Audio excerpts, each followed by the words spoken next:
What's happening? What's shaking? What's going on? Well, this is Andy. Today I'm going to do a demo video for you and talk to you about and let you hear the pickups that I have in this bass. This is my Sadowsky Metro Express, and I have the Nordstrand PJ configuration NP4-A P pickup and the NJ4-SV split coil hum canceling pickup in the bridge position. And I'll just go through and play a little bit going through the blend control. The active electronics are doing nothing.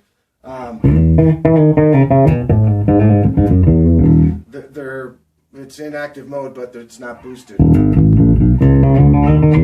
And the amp is pretty much flat.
Okay, that was just the bridge pickup, and no noise whatsoever, completely dead quiet.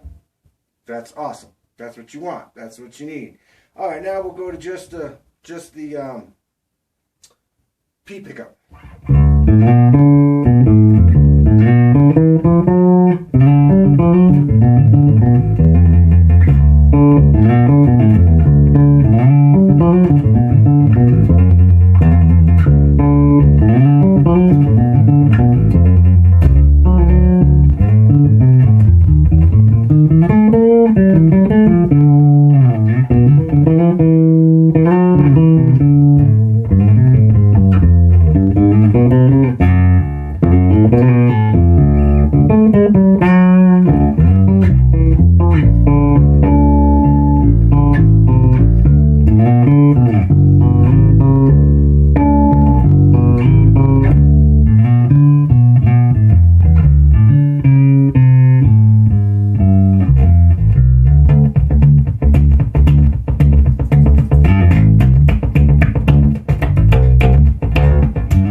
Just the P Nordstrand NP4-A. And now we'll go to both pickups. But what I'm going to tell you about this is that I don't ever put it right straight in the middle. This is what it sounds like right in the middle.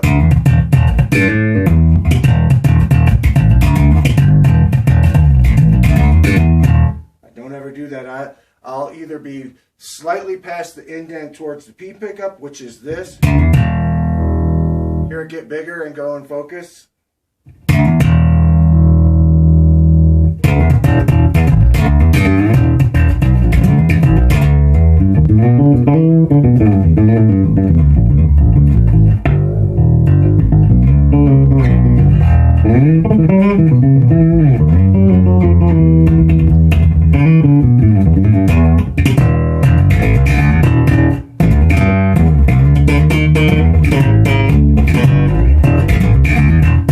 Or slightly roll to the bridge pickup just past the center indent, which goes from this to this.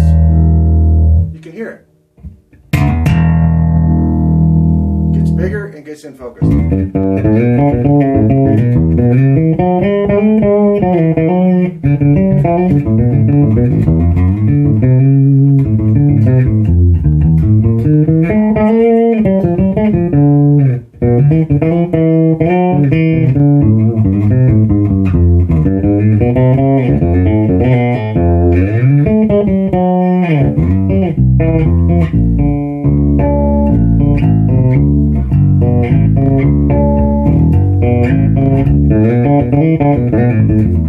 So I'm a set it and go kind of player. Typically what I'll do is I'll set the EQ how I want it to sound on the amp, and that'll be kind of like based on what how the room is behaving. But for the most part, I'm going to start flat, and then I'll do reverse compensation. So if I want more high end, I'll turn down the bass and turn up the master volume, and if I want more low end, I'll turn down the treble and turn up the master, and I'm kind of reverse compensating with master volume and cutting the EQ and then compensating with volume. So that's how I get my stage sound to sound the way I want it to sound, the amplifier on stage. And then on the instrument, I'm not fiddling with active EQ controls on it very much ever. I might roll up a little bit of active bass every now and again, but I never boost the active treble. And the one control that I will always be fiddling with, sometimes within the same song, is the blend control. And usually I'll just be going from either one pickup or the other all by itself. So meaning on an instrument like this, I'll just be playing with the P pickup a lot of the time.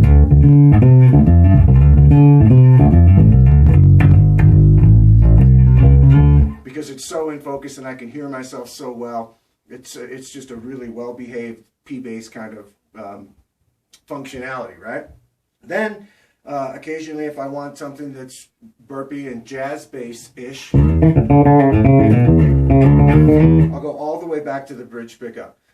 The other two positions that I'll commonly be using would be if I'm doing some slapping, or if I'm doing something that I want a little bit of, like if I'm soloing or something, I'll go to somewhere near the center indent, which is going to be both pickups, but I won't be right on the center indent. I'll make the adjustment, I'll come to the center indent, and then I'll slightly go forward.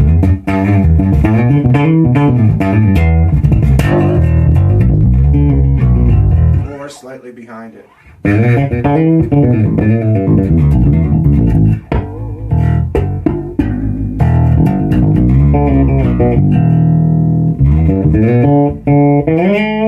know, sometimes the bridge pickup can benefit from a little goose of the bass control.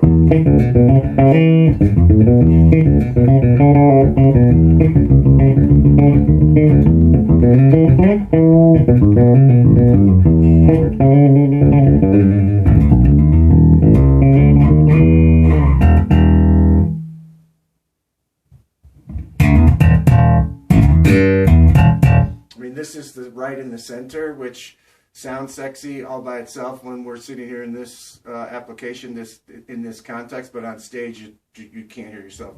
It takes away all that important mid-range that you need to hear yourself.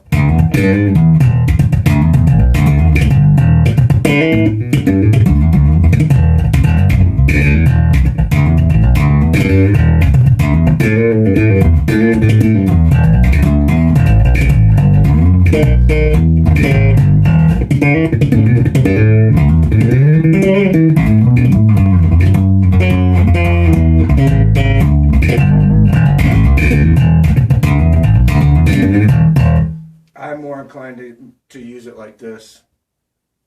Slightly rolled out of that center indent.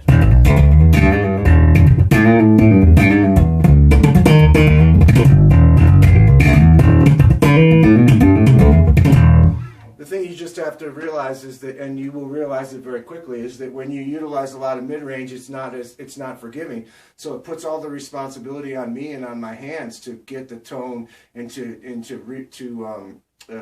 reel it in and control it with my hands.